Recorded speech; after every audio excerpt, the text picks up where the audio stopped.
जय हिंद विद्यार्थियों, आपका स्वागत है आपके अपने YouTube channel online Gurukul free classes पर। आज हम करेंगे प्रश्नावली 1.1 का तीसरा प्रश्न। इससे पहले हमने दूसरा प्रश्न और पहला प्रश्न आसानी से सॉल्व कर लिया था और उसे अच्छे से समझ भी लिया था, बिल्कुल सरल भाषा में। और ऐसे ही इस प्रश्न को भी हम बिल्कुल सरल भाषा में समझेंगे।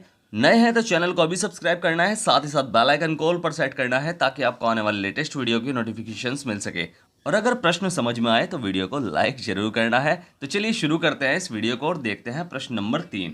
इसमें दिया गया है कि किसी परेड में 616 सदस्यों वाली एक सेना आर्मी की टुकड़ी को 32 सदस्यों वाली एक आर्मी बैंड के पीछे मार्च करना है। दोनों समूहों को समान संख्या वाले स्तंभों में मार्च करना है। उन स्तंभों की अधिकतम, हाईलाइट करना है इस वर्ड को, कि अधिकतम संख्या क्या है जिनमें वे मार्च कर सकते हैं। जब भी आपको अधिक से अधिक या अधिकतम या सबसे अधिक ऐसे वर्ड मिले तो समझ लो आपको HCF निकालना है। समझ में आया? बिल्कुल क्लियर है। कभी भी आपको पेपर में अगर ऐसा प्रश्न मिले जिसमें अधिक से अधिक क्या संख्या हो सकती है, अधिक से अधिक कितने पेन हो सकते हैं, अधिकतम कितने लोग हो सकते हैं, तो ऐसे वर्ड अगर आपको मिले जिसमें अधिक निकालने के लिए कहा गया हो तो वो आपको निकालना है HCF।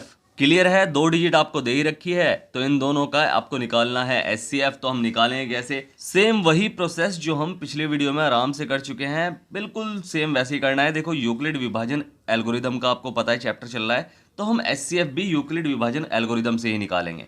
सबसे पहले बस आपको लिखना कैसे है वो बता रहा हूं। पहली टुकड़ी में जवानों की संख्या हमें दे रखी थी कितनी? 616 सदस्य। तो हम लिखेंगे कि पहली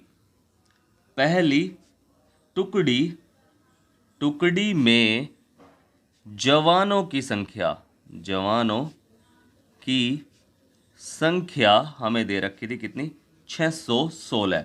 दूसरी टुकड़ी में हमें जवानों की संख्या कितनी दे रखी थी, यानी बैंड आर्मी में 32 सदस्य। ठीक है, तो हम सीधे से दूसरी टुकड़ी कर लेंगे। दूसरी टुकड़ी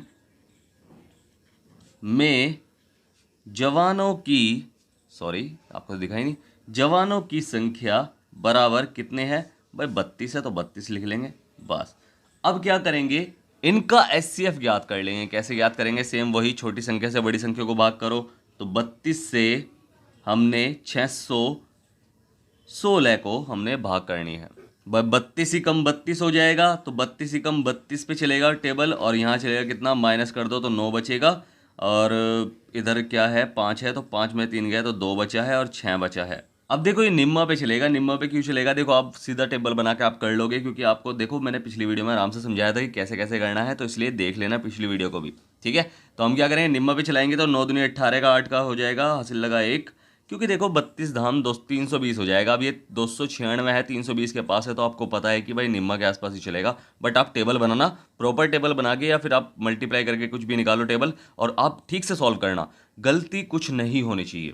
ठीक है, गलती की जितनी कोशिश कम करोगे उतना अच्छा रहेगा। बिल्कुल कोई टेंशन मत लो, साफ और स्वच्छ तरीके से क्वेश्चन को सॉल्व करो। ठीक है, तो हमें क्या करना है? बस निम्न पर टेबल चलाना है। 9 दूनी 18 का 8 का से लगाएंगे, 9 18 27 और 1 28, तो ये हो जाएगा 288। अब माइनस कर लो, 8 दूनी 16 तो 8 आएगा यहाँ तो, और यहाँ बचेगा कुछ भी नहीं, तो यानी रिमाइंडर हमारा क्या बच रहा है? 8 बच रहा है। पूरी डिजिट हमने डिवाइड करी है तब रिमाइंडर 8 बचा है, यानी शेषफल 8 बचा है। तो 8 को हमने दोबारा भाग करनी है। पिछली बार 32 था तो 32 को अंदर कर लेंगे, क्योंकि हमने सीख चुके हैं हम अच्छे से यूक्लिड विभाजन एल्गोरिथम। तो हम क्या करते हैं? जो शेषफल आता है उससे पिछले वाले भाजक से भाग करते हैं। ठीक है, तो 8 चौक 32 हो जाएगा। 8 चौक 32, ये पूरा का पूरा डिवाइड हो गया, तो यानी हमारा शेषफल आया 0। तो HCF क्या होना चाहिए? HCF होना चाहिए 8। अब इसे लिखने का तरीका क्या है कि यूक्लिड विभाजन एल्गोरिथम से कैसे लिखेंगे कि यूक्लिड विभाजन एल्गोरिथम से तो हम क्या करेंगे कि A बराबर BQ प्लस आर, A बराबर BQ प्लस आर, और बस मान रख लो। पहले क्या था? A हमारा था 616, तो 616 बराबर B हमारा क्या था? 32 था। कितने पे टेबल चलाया था? 19 पे टेबल चलाया था, और शेषफल क्या बचा था? शेषफल बचा था 8। तो बस हमारा R जो है वो बराबर नहीं है 0 के। अभी हमने दोबारा ये प्रक्रिया दोहराई थी। अगली बार हमारा 32 था A, तो 32 बराबर BQ यानी 8 मल्टीप्लाई 4 और प्लस R हमारा क्या है? R हमारा है शेषफल 0 बचा। ठीक है, तो बस यहाँ R बराबर है 0 के। अतः जो HCF होगा, HCF वो क्या है? वो है 8। तो बस इसलिए क्या करेंगे? इसलिए करेंगे इसे कि इसलिए इसलिए स्तंभों की अधिकतम संख्या क्या होगी? 8 होगी। और यही हमारा आंसर है। देखो फिर से समझा रहा हूं, हमें क्या दे रखा था? हमें पहली टुकड़ी में जवानों की संख्या दे रखी थी कि 616 है, दूसरी टुकड़ी में जवानों की संख्या दे रखी थी कि 32 है। हमें क्या बता कह रखा था कि अधिकतम संख्या क्या है जिसमें वे मार्च कर सकते हैं। तो अधिकतम संख्या जब भी आपको मिले, या अधिक से अधिक कितनी संख्या हो सकती है, अधिक से अधिक कितने लोग हो सकते हैं, ठीक है, तो ये अगर मिले कि अधिकतम, ठीक है, तो आपको क्या निकालना है? एचसीएफ निकालना है। एचसीएफ 2 डिजिट आपको मिल ही रही थी, एचसीएफ आपने निकाला। हमने यूक्लिड विभाजन एल्गोरिदम अच्छे से सीखी है, तो इसलिए हमने पहले एचसीएफ ऐसे निकाला, फिर उसे थ्योरी के रूप में लिख दिया, ठीक है। तो लिख दिया, उसके बाद हमारा एचसीएफ जिस संख्या से डिवाइड होने पर शेषफल शून्य आए वह ही एचसीएफ होता है। क्लियर है? तो जिस संख्या से डिवाइड होने पर आंसर यानी शेषफल शून्य आए तो वह ही एचसीएफ होता है। तो एचसीएफ हमारा 8 निकला है, तो इसलिए अधिकतम संख्या क्या होगी? स्तंभों की 8 होगी, और यही हमारा आंसर है। ठीक है, समझ में आया? अच्छे से समझ में आया? कोई भी डाउट हो तो आप मुझसे पूछ सकते हैं। मैंने डिस्क्रिप्शन बॉक्स में टेलीग्राम, इंस्टाग्राम, व्हाट्सअप तीनों की लिंक दे रखी है। आप कहीं भी जाकर मुझसे कुछ भी पूछ सकते हैं, मैं 100% आपकी हेल्प करूंगा।